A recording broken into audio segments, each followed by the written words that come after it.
فيديو جديد عبر قناة ملوك ساد على اليوتيوب. معكم من قناة ملوك ساد. النهاردة هنتكلم عن تردد قناة كايرو سينما بلس. طبعا قناة كايرو سينما بلس واحدة من القنوات الجديدة عبر القمر الصناعي نايل ساد، وظهرت ضمن باقة قنوات كايرو زي قناة كايرو دراما وكايرو أفلام وكايرو مسلسلات. طبعا ظهرت قناة جديدة أيضا تنضم تبع الباقة، وهي تردد قناة كايرو سينما بلس. القناة ديت كان لها تردد قديم، ولكن هذا التردد القناة قفلت عليه، وظهر لها تردد جديد عبر القمر الصناعي النايل سات 7 درجات غرب.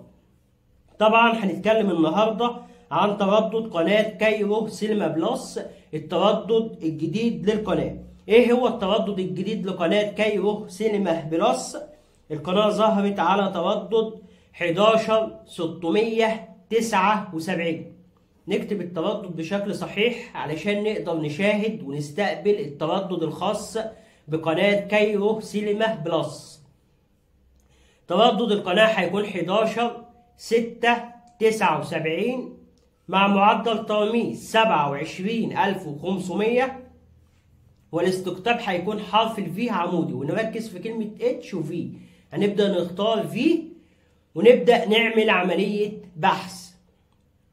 هنلاقي فعلا القناة ظهرت على التردد ده الخاص بقناة كايرو سينما بلس على تردد 11679 عمودي مع معدل ترميز 27500. علشان نبدأ عملية بحث بنبدأ نمسك الريموت وبنبدأ نضغط على زر منيو. بعد كده بتختار كلمة التركيب، وبعد كده بتختار كلمة قائمة ترددات.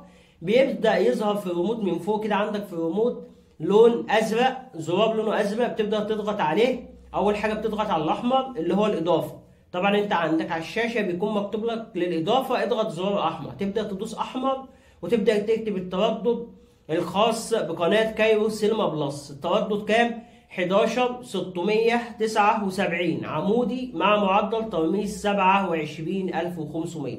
وبعد ما بتكتب التردد تبدأ تضغط على الزرار الأزرق الخاص بعملية البحث، وتبدأ تختار قنوات مجانية وتبدأ تعمل بحث. هتلاقي فعلا البحث عمل معاك، وتبدأ تدوس اوكي، وبتلاقي فعلا قناة كايرو سينما بلس على التردد ده 11679 عمودي حرف الفي مع معدل ترميز 27500. ده التردد الخاص بقناة كايرو سينما بلس عبر القمر الصناعي النايل سات. ده كان فيديو النهارده من قناة ملوك ساد، وانتظرونا في فيديوهات قادمة، والسلام عليكم ورحمة الله.